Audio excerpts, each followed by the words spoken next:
और अब बात रूस यूक्रेन महाजंग की, महायुद्ध की। लगता है कि व्लादिमीर पुतिन ने कसम खा ली है कि मई के महीने में बखमूत से लेकर कीव तक पूरी तरह कब्जा कर ही लेंगे। इस वक्त रूस ना तो नेटो की परवाह कर रहा है और ना ही यूक्रेन के काउंटर अटैक से उसे किसी भी तरह का डर सता रहा है। वॉर जोन से आ रही रिपोर्ट्स के मुताबिक रूस बखमूत के 95% इलाके पर अपना कब्जा भी जमा चुका है।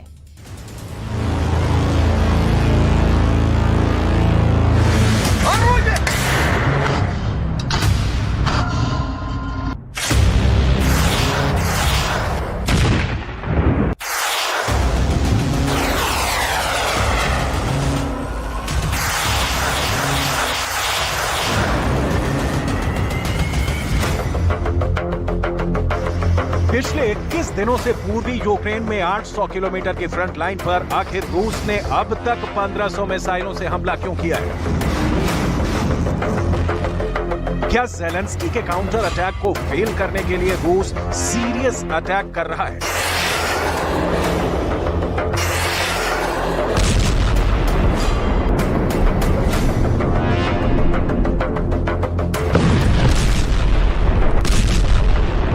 पिछले 10 दिनों से आखिर ऐसी क्या वजह है कि रूस ने यूक्रेन की राजधानी कीव पर 300 से ज्यादा हवाई हमले किए हैं? क्या रूस की खुफिया टीम ने कीव में यूक्रेन के घातक एयर डिफेंस का पता लगा लिया है, जिसकी वजह से रूस 10 दिन से रात में 2 बजे से सुबह 6 बजे तक कीव पर हवाई हमले कर रहा है?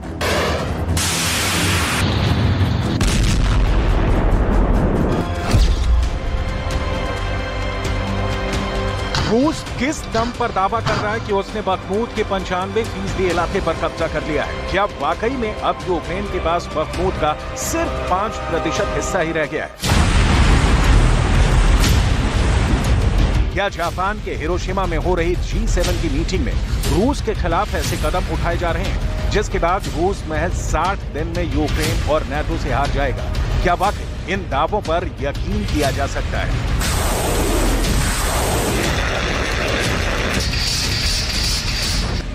हालांकि डिफेंस एक्सपर्ट साफ दावा कर रहे हैं कि 450 दिन की जंग के बाद ये बिल्कुल साफ हो चुका है कि आने वाले दिनों में रूस पूर्वी यूक्रेन के 70% इलाके पर कब्जा कर लेगा। और अगर ऐसा होता है तो ये मान लीजिए कि पूर्वी यूक्रेन के शहरों में पुतिन का कब्जा होगा और शमशान घाटों पर ज़ेलेंस्की का कब्जा रह जाएगा। 95% जीता रूस, 5% हारा यूक्रेन।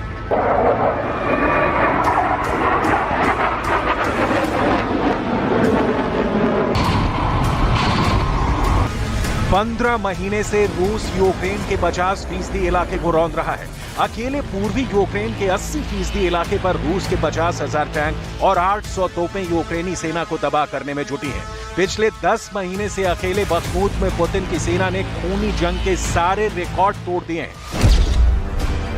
वॉर जोन से आई रिपोर्ट के मुताबिक बखमूत में यूक्रेन और रूस के सैनिकों का औसत जीवन महज 4 घंटे का रह गया है। यानी जंग में उतरा सैनिक चाहे रूस का हो या फिर यूक्रेन का, युद्ध में 4 घंटे के अंदर मारा जा रहा है। 30-30 फीट के इलाके पर कब्जा करने के लिए रूस को 1000 से ज्यादा सैनिकों को युद्ध में खोना पड़ा है। जिसके बाद आज 10 महीने बाद रूस ने दावा किया है कि उसने बखमूत के 95% इलाके पर कब्जा कर लिया है।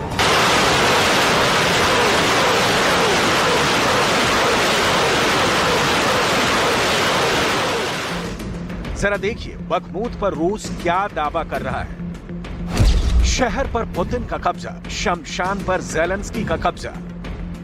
रूस के दावों के मुताबिक 18 मई तक बखमूत के 95% इलाके पर रूस का कब्जा हो चुका है, जबकि यूक्रेन का दावा है कि उसने बखमूत के 20 वर्ग किलोमीटर इलाके पर दोबारा से कब्जा कर लिया है। रूस का दावा है कि यूक्रेन शहर के बाहरी और खेतों के इलाके को 20 वर्ग किलोमीटर का इलाका बता रहा है। हकीकत में यूक्रेन का बखमूत शहर पर नहीं बल्कि बखमूत के बाहरी और दूर दराज के इलाकों पर कब्जा है। 18 मई को ओपन सोर्स के जारी नक्शों के मुताबिक रूस की सेना बखमूत शहर में आखिरी सड़क तक कब्जा जमा चुकी है। यूक्रेनी सेना के मुट्ठी भर सैनिक बखमूत के पश्चिमी इलाके में रह गए हैं। यहाँ तक कि वैगनर ग्रुप के चीफ येवगेनी पेरोक्सिन ने भी दावा किया है कि 17 मई तक रूस की 72वीं सेपरेट मोटर राइफल ब्रिगेड ने डोनेट्स्क ओब्लास्ट को तबाह कर डाला है। यहाँ तक कि रूस की 72वीं सेपरेट मोटर राइफल ब्रिगेड ने बखमूत के दक्षिण पश्चिम में यूक्रेन की सेना को भारी नुकसान पहुंचाया है। 95% जीता रूस, 5% हारा यूक्रेन।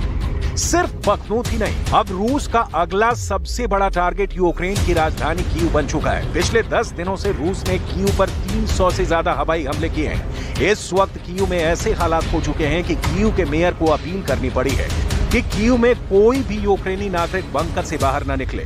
रूस ने कीव पर पूर्व, उत्तर और दक्षिण दिशाओं से हमले किए हैं। यूक्रेन के दावों के मुताबिक रूस कीव पर बेहद जटिल हवाई हमले कर रहा है। कीव से आ रही खबरों के मुताबिक रूस अपने बम वर्षकों से किंजल जैसी हाइपरसोनिक मिसाइलों से कीव के एयर डिफेंस को तबाह कर चुका है।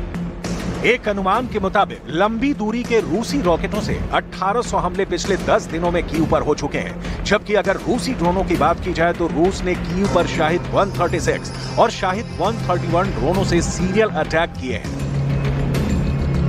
कीव में मौजूद अमेरिका का पैट्रियट मिसाइल डिफेंस सिस्टम भी रूस तबाह कर चुका है, जिसकी वजह से यूक्रेन और नाटो के होश उड़ चुके हैं।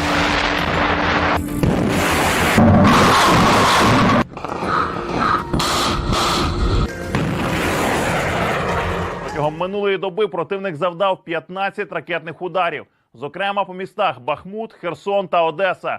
Крім того, зафіксовано 42 ворожих авіаційних удари та 101 обстріл з реактивних систем залпового вогню.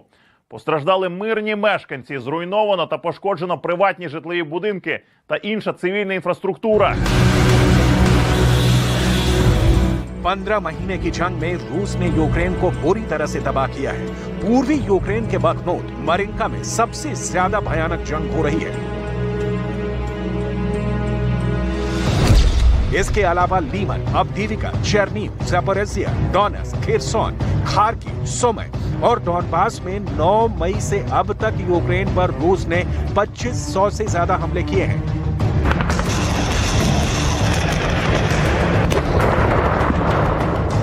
इधर यूक्रेन ने भी नाटो से मिले हथियारों के दम पर रूस पर जमकर पलटवार शुरू की है।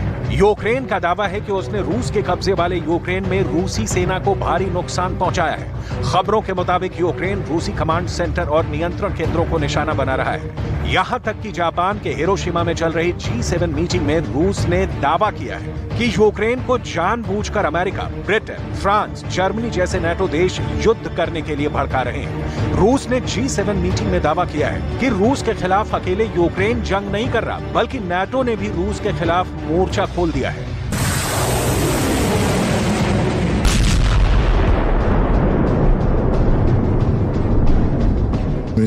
Конфликт лишь помогает Украине защитить себя.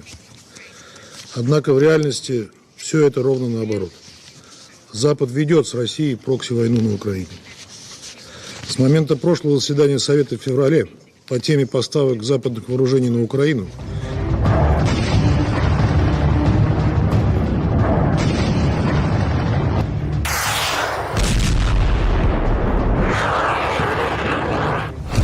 %95 जीता रूस, 5% हारा यूक्रेन।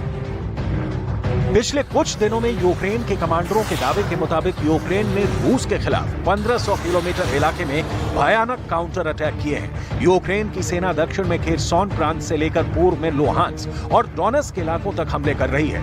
यूक्रेन की सेना ड्रोन हमलों से अक्सर रात में रूस के तोपखाने और रॉकेट आर्मी पर हमले कर रही है। इसके अलावा रूस के बख्तरबंद वाहनों पर भी यूक्रेन ताबड़तोड़ हमले कर रहा है। यूक्रेन का दावा है कि पिछले 48 घंटे में उसने रूस के 78 आर्टिलरी सिस्टम को दबा कर डाला है। यूक्रेन रूस के खिलाफ पूरी दुनिया को एकजुट करने में जुटा है। जापान के हिरोशिमा में G7 की मीटिंग में America, Britain, France, Germany, Japan, Canada और इटली पूरा जोर लगा रहे हैं कि किसी तरह से यूक्रेन को बेचारा और रूस को शैतान साबित किया जा सके। देखिए G7 की मीटिंग में ब्रिटेन की बारबरा वुडवर्ड कैसे रूस पर भड़क रही हैं। Russia is deploying more and more powerful weapons. Russia sources weapons for Putin's illegal war from states such as Iran and DPRK in blatant violation of relevant Security Council resolutions. the UK calls on other states not to provide Russia with military assistance. पिछले एक हफ्ते से Ukraine के राष्ट्रपति Zelensky बेहद जोश में हैं। यूक्रेनी सेना के पास दुनिया भर से 600 तरह के हथियार मौजूद हैं, जिनके दम पर वो रूस से जंग कर रहा है। 600 तरह के हथियारों की ताकत को देखकर ही यूक्रेन के राष्ट्रपति ज़ेलेंस्की दावा कर रहे हैं कि साल 2023 के अंत तक यूक्रेन रूस को जंग में जरूर हरा देगा।